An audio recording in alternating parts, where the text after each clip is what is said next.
আসসালামু আলাইকুম। অষ্টম শ্রেণীর শিক্ষার্থী বন্ধুরা, তোমাদেরকে ইজি লার্নিংয়ের পক্ষ থেকে স্বাগত জানাই। আজকের ভিডিওতে তোমাদের নতুন ইতিহাস বইয়ের পৃষ্ঠা নাম্বার ৮৬ এর সমাধান করে দিব। এখানে তোমাদেরকে একটি প্রতিবেদন লিখতে বলা হয়েছে। আজকের এই ভিডিওতে প্রতিবেদনটি লিখে দিব নমুনা উত্তর হিসেবে। তো চলো শুরু করা যাক। ইতিহাসের কালপর্বে বাংলার সমাজ ও সংস্কৃতির রূপান্তরের শিরোনামে একটি প্রতিবেদন তৈরি করা হলো। মে ৫, ২০২৪ খ্রিস্টাব্দ। প্রধান শিক্ষক মুকসুদপুর শামসুদ্দিন শিকদার উচ্চ বিদ্যালয়, দোহার, ঢাকা। এখানে তোমরা যেই দিন লিখবে সেই দিনের তারিখটি দিবে এইখানে। এরপর তোমার স্কুলের নাম দিবে, এখানে ঠিকানা দিবে তোমার স্কুলের। এরপর বিষয় ইতিহাসের কালপর্বে বাংলার সমাজ ও সংস্কৃতির রূপান্তর সম্পর্কে একটি প্রতিবেদন। জনাব, আমি আপনার আদেশ অনুসারে ইতিহাসের কালপর্বে বাংলার সমাজ ও সংস্কৃতির রূপান্তর সম্পর্কে একটি প্রতিবেদন নিচে উপস্থাপন করছি। এবার আমরা এখানে একটা শিরোনাম লিখে নিয়েছি। শিরোনামটি তোমরাও লিখে নিবে, এটা চাইলে তোমরা কালার করতে পারো।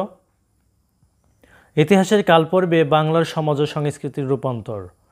আদিম কালের মানুষেরা জীবিকা নির্বাহ করত মূলত পশু শিকার ও কৃষিকাজ করে।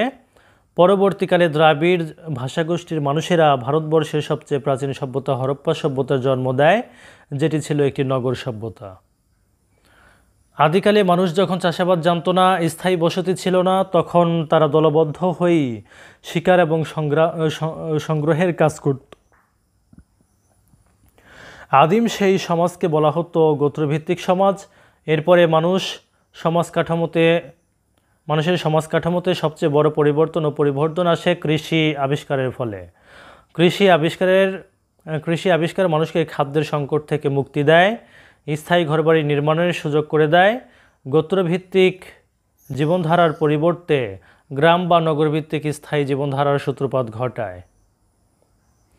বাংলা সাহিত্যের আদি নিদর্শন চর্যাপদে বাংলা অঞ্চলের সমাজ জীবন ও সংস্কৃতির নানা বিষয়ে ধারণা পাওয়া যায়। খুঁজে পাওয়া যায় মানুষের দারিদ্র্য ও টিকে থাকার লড়াইয়ের কথা, উঁচু নিচু ভেদাভেদ, বৈষম্য আর বিভিন্ন পথে সাধনার মধ্য দিয়ে ধর্মাচরণের নানা উদাহরণ। বাংলা অঞ্চলের উত্তর পশ্চিম দিকে তুর্কি আফগানের আগমন ঘটেছিল ১৩০০ সালের শুরুর দিকে। এরা বাংলা অঞ্চলে স্থায়ী বসতি স্থাপন করতে শুরু করলে এখানে নতুন ধর্ম, সাংস্কৃতিক রীতিনীতি আর সমাজ ব্যবস্থার গোড়াপত্তন হয়। খানকা, মসজিদ, মাদ্রাসা সহ নতুন ধারার নানা সামাজিক ও সাংস্কৃতিক প্রতিষ্ঠান স্থাপিত হয়। এভাবেই বাংলা অঞ্চলে ইসলামের প্রচার ও প্রসার ঘটেছে। এরপর ১৬শ শতকের শেষ ভাগে বাংলায় মুঘল শাসকের নিয়ন্ত্রণ প্রতিষ্ঠা পেলে সমাজ ও সংস্কৃতিতে আসে বিরাট পরিবর্তন। এরপর ১৮ শতকের মধ্যভাগে পর্তুগিজ, ওলন্দাজ, ফার্সি ও ইংরেজ বণিকরা ব্যবসা বাণিজ্যের প্রসার ঘটাতে থাকে বাংলা অঞ্চলে। ১৭৫৭ সালে পলাশির যুদ্ধের মাধ্যমে ব্রিটিশ ইস্ট ইন্ডিয়া কোম্পানি বাংলার রাজ ক্ষমতা দখল করে নিলে বাংলা অঞ্চলের মানুষের সামাজিক ও সাংস্কৃতিক জীবনে বিপুল পরিবর্তন হয়।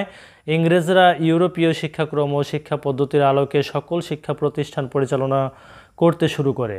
১৯ শতকের শুরুর দিকে বাংলা অঞ্চলে সংস্কৃতি, আরবি, ফার্সি শিক্ষার পাশাপাশি ইংরেজি শিক্ষার প্রচলন হয়। ১৯৪৭ সালে দেশভাগের ফলে বাংলার সামাজিক ও সাংস্কৃতিক ক্ষেত্রে এসেছিল বিরাট পরিবর্তন। এভাবেই বাংলার মানুষ প্রাচীনকাল থেকে ১৯৭১ সালের মহান মুক্তিযুদ্ধের সময়কাল পর্যন্ত আবহমান কালের ধারা অনুযায়ী পুরনো সাংস্কৃতিক রীতিনীতিকে বজায় রেখে এবং নতুন কিছু বৈশিষ্ট্য গ্রহণ করার মাধ্যমে সাংস্কৃতিকভাবে সব সময় সক্রিয় থেকেছে।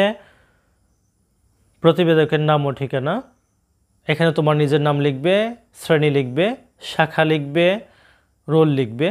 প্রতিবেদন তৈরির সময় এটা তোমার ইচ্ছা মতো দিতে পারো, সকাল ১০টা, ৯টা কিংবা অন্য সময়। প্রতিবেদন তৈরির তারিখ, যেই দিন তৈরি করছো সেই দিনের তারিখটি দিবে। তো প্রিয় শিক্ষার্থী বন্ধুরা, যদি ভিডিওটি ভালো লাগে অবশ্যই শেয়ার করে দিবে। ধন্যবাদ সবাইকে সাথে থাকার জন্য।